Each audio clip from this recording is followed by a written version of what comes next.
اللہ اللہ اللہ اللہ۔ بسم اللہ الرحمن الرحیم۔ آج ہم انشاءاللہ غسل سے متعلق کچھ احکام پڑھیں گے، چونکہ ہمارے ابھی طہارت کا ہی باب چل رہا ہے۔ غسل کب فرض ہوتا ہے اور غسل کا طریقہ کیا ہے۔ رسول اللہ صلی اللہ علیہ وسلم نے فرمایا ان اللہ لا یستحیی من الحق، اللہ تعالیٰ حق بات کو بیان کرنے سے حیا نہیں کرتے۔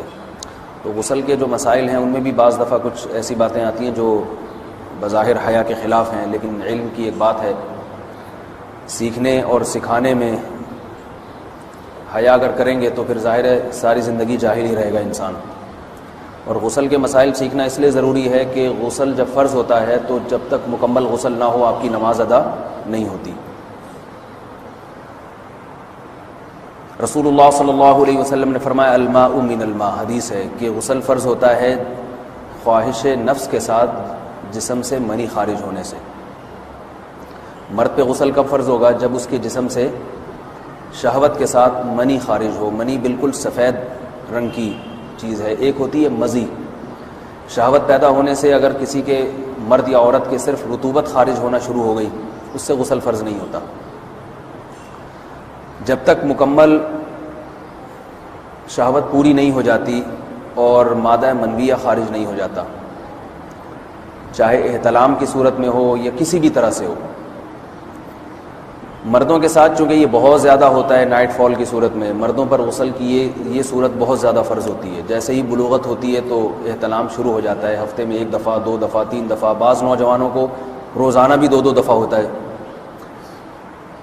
جبکہ خواتین میں یہ والے غسل کی صورت بہت ہی کم ہوتی ہے کہ ان کو نائٹ فال ہو یا اس طرح سے غسل فرض ہو۔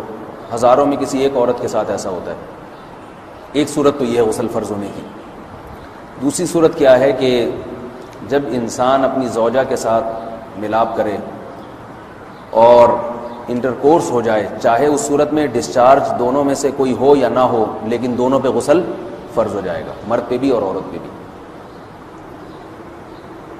یہ تو مردوں کے غسل کے فرض ہونے کا۔ مردوں کے غسل میں ایک چیز یہ بھی ہے کہ اگر آپ نے رات کو نیند کی اور صبح آپ اٹھے اور آپ نے کپڑوں پہ نشان دیکھا، اب آپ کو یہ پتہ نہیں چل رہا کہ یہ منی کا نشان ہے یا مزی کا ہے، تو بھی آپ پر غسل کرنا فرض ہے۔ یہی سمجھا جائے گا کہ یہ آپ خواب میں ڈسچارج ہوئے ہیں۔ عورت پر جو غسل فرض ہوتا ہے ایک اور صورت میں ہوتا ہے کہ جب خواتین کو ایام آنا بند ہو جاتے ہیں، حیض یا نفاس سے جب پاک ہو جائیں تو بھی ان پہ غسل فرض ہے۔ یہ تو غسل کی فرضیت سے متعلق احکام تھے۔ کچھ چیزیں ایسی ہیں جن میں غسل سنت ہے، فرض نہیں ہے۔ جمعہ کے دن غسل کرنا رسول اللہ صلی اللہ علیہ وسلم نے بہت زیادہ تاکید کی ہے۔ سنت کی 2 قسمیں ہیں، سنت مؤکدہ اور سنت غیر مؤکدہ۔ مؤکدہ وہ ہوتی ہیں کہ جن کو چھوڑنے کا اگر کوئی معمول بنا لے تو گناہ کا خطرہ ہے اور ایسا شخص قابل ملامت ہے، اسے شریعت ملامت کرتی ہے، برا بھلا کہتی ہے۔ تو غسل سنت مؤکدہ ہے ہفتے میں 1 مرتبہ، چاہے جمعے کے دن ہو یا کسی بھی دن ہو۔ جو مسلمان ہفتے میں 1 دفعہ بھی نہیں نہاتا، وہ کتنا ہی نیٹ کلین ہو، مگر شریعت کی نظر میں وہ قابل ملامت ہے، اسے تانے دینے چاہیے کہ شرم نہیں آتی، ہو مسلمان مگر رہتے ہو بھنگیوں اور چماروں کی طرح۔ ملامت تو اسی کو کہتے ہیں نا۔ اس کی دلیل رسول اللہ صلی اللہ علیہ وسلم نے فرمایا، صحیح حدیث ہے، حق علی کل مسلم ان یغتسل کل اسبوع مرۃ، کہ ہر مسلمان پر لازم ہے کہ وہ ہفتے میں کم از کم 1 مرتبہ غسل کرے۔ ہر مسلمان پر لازم ہے، چاہے اس پہ غسل فرض نہ بھی ہو۔ اور کس دن بہتر ہے؟ جمعہ کے دن۔ نبی صلی اللہ علیہ وسلم نے حکم دیا ہے کہ جمعے کے دن غسل کیا جائے۔ امام احمد ابن حنبل کا مذہب یہ ہے کہ جمعے کے دن غسل کرنا واجب ہے، صرف سنت نہیں ہے بلکہ واجب ہے، لیکن جمہور کا مذہب یہ ہے کہ سنت عمل ہے۔ غیر مسلم جب اسلام قبول کرتا ہے تو اس وقت بھی اس کے لیے غسل کرنا سنت ہے۔ جب ہم مردے کو نہلاتے ہیں تو جو مردے کو نہلائے اس کے لیے بھی خود غسل کرنا افضل ہے، سنت عمل ہے۔ عید کے دن غسل کرنا سنت عمل ہے۔ تو یہ وہ تمام مواقع ہیں جن میں غسل کرنا رسول اللہ صلی اللہ علیہ وسلم کی سنت ہے۔ غسل کا طریقہ کیا ہے؟ غسل میں 3 چیزیں فرض ہیں: منہ بھر کے قلی کرنا، ناک میں پانی ڈالنا کہ ناک کی جو نرم جگہ ہے یہ اچھی طرح تر ہو جائے، اور پورے جسم پہ ایک مرتبہ پانی بہا دینا کہ جسم میں بال کے برابر جگہ بھی خشک نہ رہے۔ یہ تو ہے فرض، یعنی یہ کام کسی نے کسی بھی طرح سے کر لیا تو غسل ادا ہو جائے گا، چاہے اس کی نیت غسل کی تھی یا نہیں تھی۔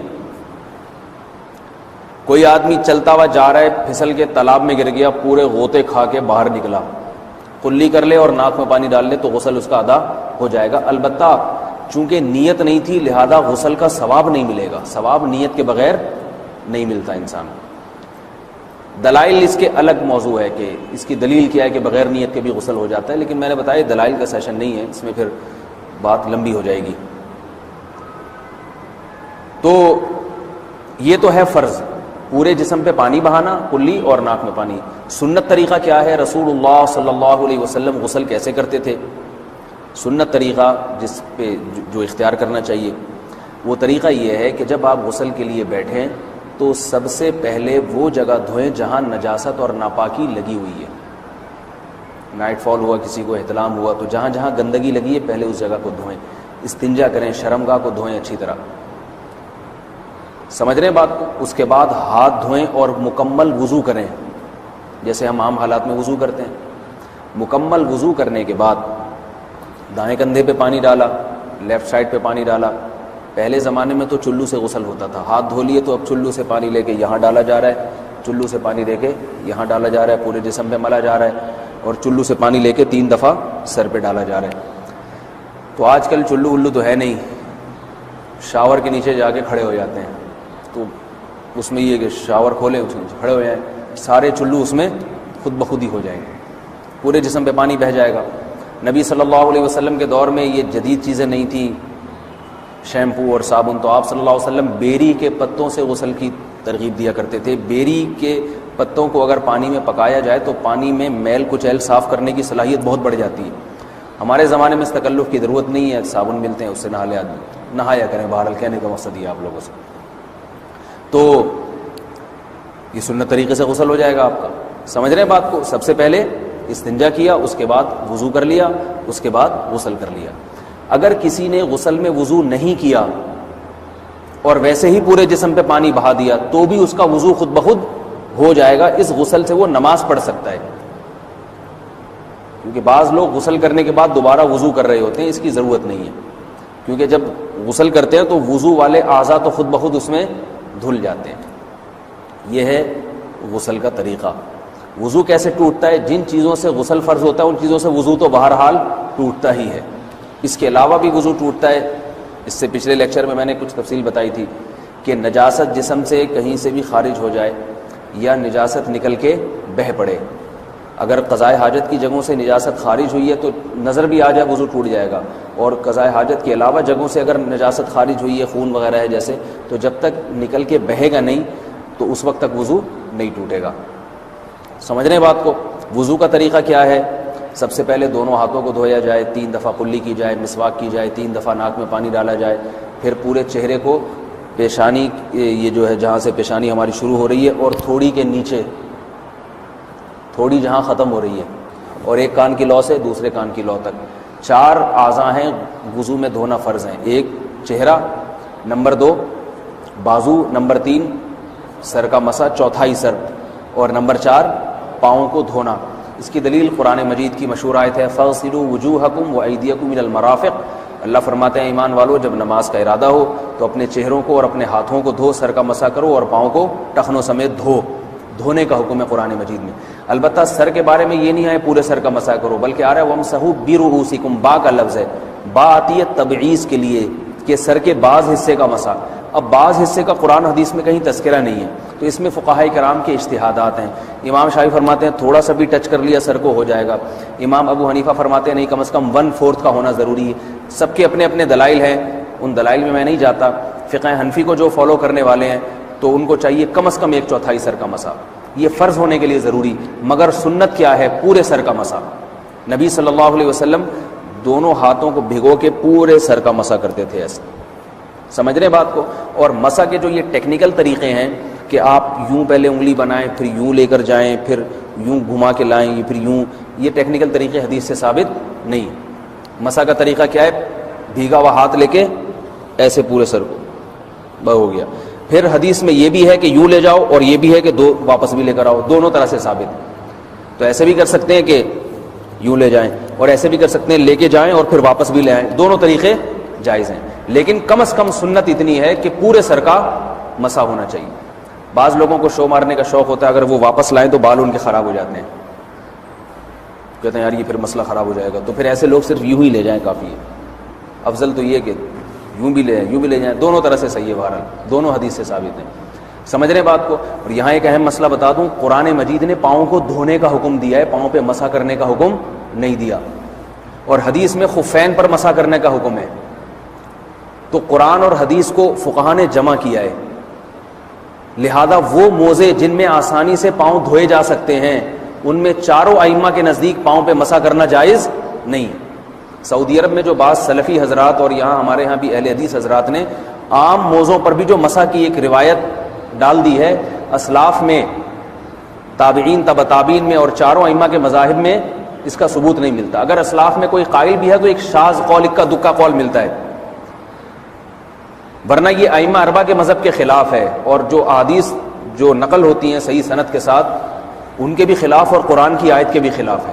اس لیے کسی نے عام ساکس پہ اگر مسح کر لیا، جو عام طور پہ آفس پہن کے جاتے ہیں لوگ، اس میں تو پاؤں، آپ اگر ساکس کو پانی کے نیچے رکھیں پورا پاؤں دھل جائے گا آرام سے. تو وہاں کیا ہو رہا ہے کہ قرآن مجید کے حکم کی مخالفت لازم آ رہی ہے، آپ پاؤں دھو نہیں رہے. تو اس لیے ہم یہ سمجھتے ہیں کہ اس صورت میں نماز ادا نہیں ہوگی. سعودی عرب میں بعض سلفی حضرات نماز پڑھاتے ہیں، وہ ایسے ہی کرتے ہیں کہ عام ساکس پہ مسح کر کے نماز پڑھا لیتے ہیں.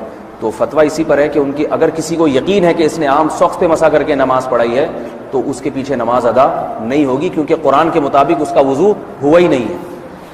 صدیوں تک کوئی بھی اس قول کا قائل نہیں رہا ہے کہ عام ساکس پہ بھی مسح ہو جاتا ہے. یہ ابن تیمیہ رحمہ اللہ تعالیٰ 7ویں صدی میں اس کے قائل تھے، اور تابعین میں اکا دکا قول ملتے ہیں اس کے، لیکن شاذ قول ہیں، مرجوح قول ہیں جن پر امت نے فتویٰ نہیں دیا. اور اب سعودی عرب میں بعض سلفی حضرات اس کے قائل ہیں. ہمارے ہاں اہل حدیث حضرات بھی چونکہ اکثر سعودی عرب کے سلفی حضرات ہی کو فالو کرتے ہیں تو انہوں نے بھی وہیں سے یہ فتویٰ لیا ہے. لیکن ائمہ اربعہ کے مذہب میں اور دلائل کے لحاظ سے دیکھا جائے تو یہ مذہب کمزور ہے. قرآن نے پاؤں کو دھونے کا حکم دیا، آپ دھوئیں گے پاؤں جب تک دھونا ممکن ہے.